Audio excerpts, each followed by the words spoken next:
السلام علیکم دوستو، ہماری ویڈیو اگر آپ کو پسند آئے تو صدائے ابوذر یوٹیوب چینل کو سبسکرائب کریں، لائک کریں اور دوستوں کو شیئر کریں۔ بیل آئیکن کو دبانا نہ بھولیے گا۔ شکریہ۔ بسم اللہ الرحمن الرحیم۔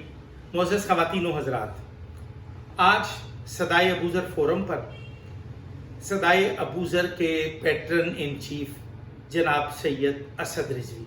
جو گزشتہ دنوں یورپ میں سب سے بڑی عزاداری ہونے والی مجلس اعضاء میں خصوصی طور پر فرانس سے انگلینڈ برطانیہ کے شہر نارتھ ہیمپٹن میں تشریف لے گئے اور وہاں پر مجلس اعضاء میں شرکت کر کے انہوں نے اپنا فرض ادا کیا، بلکہ جب انہوں نے یورپ میں عزاداری کی بنیاد رکھی،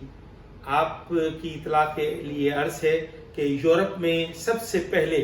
عزاداری کی بنیاد رکھنے والی شخصیت جناب سید اسد رضوی، جو اس وقت ماہنامہ صدائے ابوذر کے پیٹرن ان چیف ہیں، اور صدائے ابوذر کا یہ بھی ایک اعزاز ہے کہ اسد رضوی، محسن نقوی، علامہ عرفان درابدی، جعفر علی میر اور ڈاکٹر حفیظ احمد خاور جیسی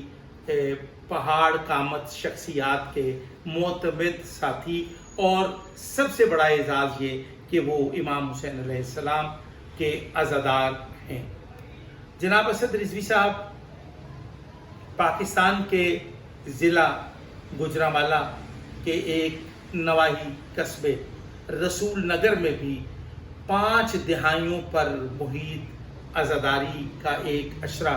یہ وہاں پہ منعقد کرتے ہیں، اور اس کے ساتھ ساتھ یورپ کے شہر فرانس میں بھی جناب اسد رضوی نے عزاداری کی بنیاد رکھی، اور دنیا نے دیکھا کہ جس اعتماد، جس محبت، جس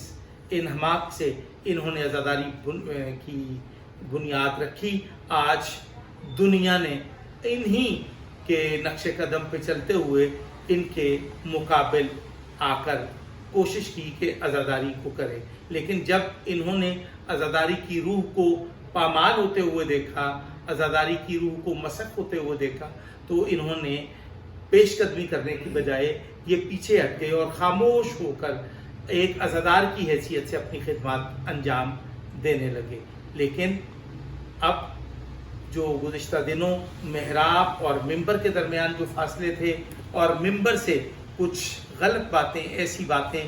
جو نہیں ہونی چاہیے تھی، ان کی بھی انہوں نے مذمت کی، اور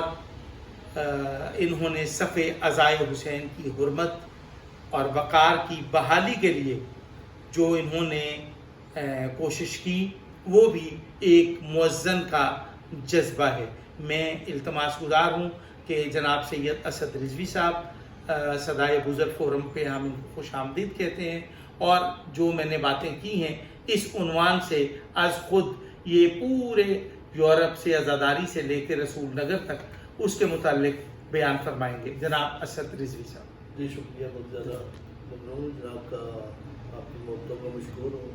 تو بھائی نے جس طرح کے تذکرہ کیا ہے، میں الحمدللہ یہ سمجھتا ہوں کہ فرانس کے شہر پیرس میں جب ہم ادھر گئے تو کوئی اس طرح بھرپور عزاداری کا کوئی فورم موجود نہیں تھا۔ الحمدللہ بہت سارے دوستوں کی موجودگی میں ہم نے چرچ سے، جبکہ امام بارگاہ کا کوئی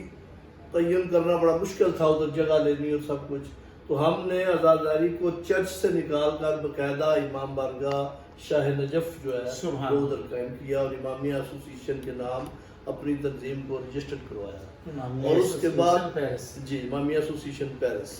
اور اس کے بعد پھر ہم نے کوشش کی کہ پورے یورپ کو اس طرف گامزن کیا جائے۔ تو پاکستان سے ہم نے بڑی محنت کر کے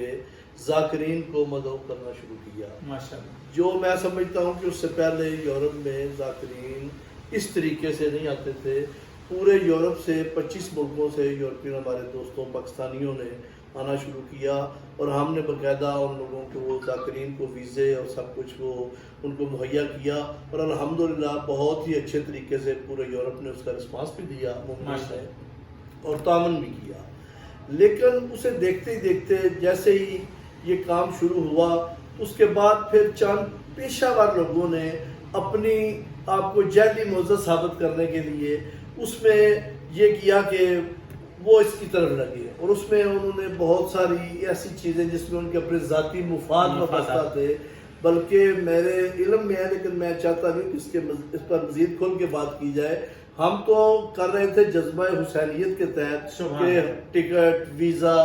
ان کو نیاز، ان کی وہ سب ہم لوگ خود کرتے تھے، لیکن ان لوگوں نے باقاعدہ لوگوں کو اس طرح راغب کرنے کے لیے یورپ کا جھانسا دے کر ویزوں کے باقاعدہ پیسے لینے بھی شروع کیے۔ اور پھر ظاہر ہے جب ذاکرین ہمارے اس ماحول سے ادھر گئے تو اچھا لگتا ہے ظاہر جب بندہ یورپ جاتا ہے، تو اس کے بعد پھر میں نے یہ سمجھا کہ اس چیز کو جو ہے نا وہ عبادت کی بجائے پیشہ کی طرف رجحان ہو گیا ہے، اس کو باقاعدہ جو ہے نا وہ ایک تجارت سمجھ کے کیا جا رہا ہے، تو میں نے اپنے آپ کو تھوڑا سا پیچھے کر دیا۔ لیکن الحمدللہ عزاداری آج بھی جاری ہے، اور اس کے علاوہ جیسے کہ بھائی نے کہا کہ پاکستان میں بھی میرا خیال ہے کہ پاکستان کے تمام معروف علماء، ذاکرین، شعراء رسول نگر کی ایک پرانی تقریباً 300 سال پرانی تاریخ ہے عزاداری کی، تو الحمدللہ ادھر بھی بندہ ناچیز سب لوگ جانتے ہیں کہ 40-50 سال سے عزاداری کا سلسلہ جو ہے وہ جاری ساری ہے۔ تو اس کے علاوہ ادھر بھی یہ پھر سلسلہ ہوا کہ جیسے ہی اس میں کماختیں شروع ہوئی، پیٹائزم آ گیا، اور اس میں اور عزاداری شروع ہو گئی، مقابلے بازی کا رجحان ہو گیا۔ میں نے پھر اس کو توڑنے کے لیے اس جمود کو میں نے کوشش کی کہ ان لوگوں کو پڑھایا جائے جو اس پیٹا بازی سے اور اس پیشہ وری سے تھوڑا سا الگ بے نیاز۔ الحمدللہ کہ لوگوں نے اسے بھی بہت سراہا، اور وہ آج بھی سارا مشن جو ہے وہ جاری و ساری ہے، کیونکہ ہمارا کام تو یہ ہے کہ مؤذن کا کام یہ ہوتا ہے کہ وہ اذان دے۔ اس سلسلے میں ہم نے باقاعدہ فروغ عزاداری کے سلسلے میں، اس سے پہلے میرے کافی سارے کلپ موجود ہیں جو پورے دنیا میں وائرل ہوئے، اور انہیں بہت سراہا گیا کہ اس چیز کو پیٹا بازی اور یہ نیازوں کا طے کرنا، اور نیاز تو پھر رہی نا، وہ اس کے باقاعدہ فیس ہو گئی، اور وہ باقاعدہ لوگوں نے اس کو بہت ہی سراہا، اور ہم نے کوشش کی کہ اس کو بہتر سے بہتر کیا جائے۔ جیسا کہ ایک مؤذن کا کام ہے کہ وہ فجر کی اذان دیتا ہے، وہ یہ نہیں دیکھتا کہ ایک بندہ آئے گا یا 20 بندہ آئے گا، اور اسی محبت سے، اسی عقیدت سے وہ باقاعدہ ظہر، عصر، مغرب، عشاء پوری نمازیں ادا کرتا ہے اور لوگوں کو اس طرف راغب کرتا ہے۔ مؤذن کا کام ہے اذان دینا، اور ہم نے بھی اسی طرح یہ جو ہمارا پرچہ صدائے ابو ذر کے نام سے ہے، اسی میں بھی ہم نے ہمیشہ جو چیزیں ہمارے سامنے آئیں کہ کہاں نقص ہیں، ہم نے کوشش کی کہ لوگوں کے سامنے اسے اجاگر کیا جائے۔ تو الحمدللہ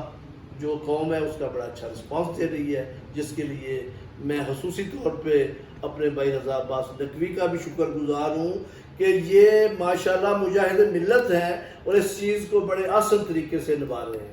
بہت شکریہ، نوازش۔ جزاک اللہ۔ جناب اسد رضوی صاحب نے بہت مفصل، پرمغز، جامع گفتگو فرمائی، اور عزاداری کی جو تاریخ ہے، میرے علم میں یہ نہیں تھا کہ رسول نگر میں عزاداری کی تاریخ 3 صدیوں پر محیط ہے، لیکن آج اسد رضوی صاحب نے یہ انکشاف کیا کہ رسول نگر میں عزاداری کی تاریخ 3 صدیوں پر محیط ہے، جبکہ گزشتہ 5 دہائیوں سے جناب اسد رضوی عزاداری کے انتظام و انصرام کی نگرانی اور نگہداشت اور اس کے فرض کی ادائیگی کو واجب سمجھ کے ادا کر رہے ہیں۔ ہم اسد رضوی صاحب کے شکر گزار ہیں جنہوں نے خصوصی طور پہ ہمارے لیے وقت نکالا اور ہمیں وقت دیا۔